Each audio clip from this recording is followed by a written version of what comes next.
Bonjour et bienvenue sur Mon Financier, nous sommes le mercredi 1er avril et n'oubliez pas de faire donc des poissons d'avril, j'en ai aucun pour vous aujourd'hui. Alors la situation se tend en Allemagne, un député quitte l'Assemblée, imaginez que ce soit un des frondeurs d'opérette qui décide de quitter l'Assemblée française pour soutenir ses idées, ça serait quand même incroyable. Et bien en Allemagne ça se produit, il quitte l'Assemblée parce qu'il ne supporte plus qu'on l'oblige à signer, approuver un package sur la Grèce, alors qu'il dit la vérité, même si c'est un peu un fou furieux d'eurosceptique.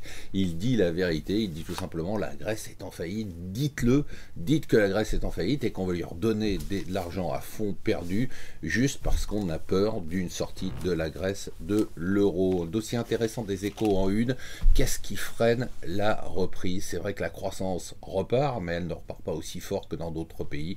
Eh bien, les Échos nous donnent la raison, c'est qu'il n'y a que la consommation qui redémarre, l'investissement ne redémarre pas. Situation étonnante au Nigeria où le président sortant a donc été renvoyé, c'est par les urnes, hein, c'est une démocratie aujourd'hui, un pays qu'on connaît plus pour Boko Haram que pour le fait qu'il compte quand même 173 millions d'habitants, c'est le pays le plus riche d'Afrique, devant l'Afrique du Sud. Reste à savoir si les partis en présence vont accepter l'issue des urnes.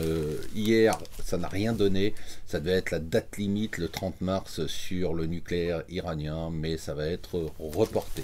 Alors, la bourse, on en parle beaucoup dans la presse, pour une raison très simple.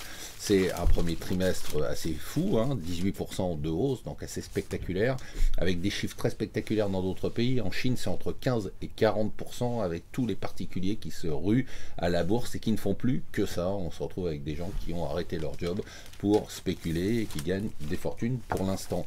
La bulle, c'est pas une bulle, c'est une méga bulle des biotech à la bourse, 240% de hausse au Nasdaq depuis 2012. Les introductions de biotech à des valorisations aberrantes continuent, ça fera mal le jour où ça va exploser. Le crash de Germanwings, maintenant on parle d'argent et c'est les assureurs qui ont commencé à provisionner 300 millions d'euros et ce n'est que le début.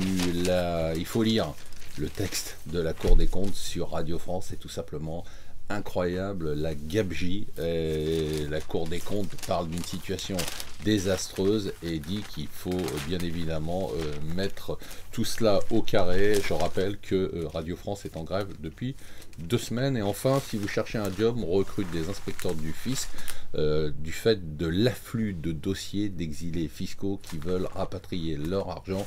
On parle de 200 dossiers par semaine et le gouvernement va toucher encore 2 milliards d'euros de pénalités ou d'impôts sur l'argent qui va rentrer en 2015. Voilà, restez avec nous sur Mon Financier, poisson d'avril.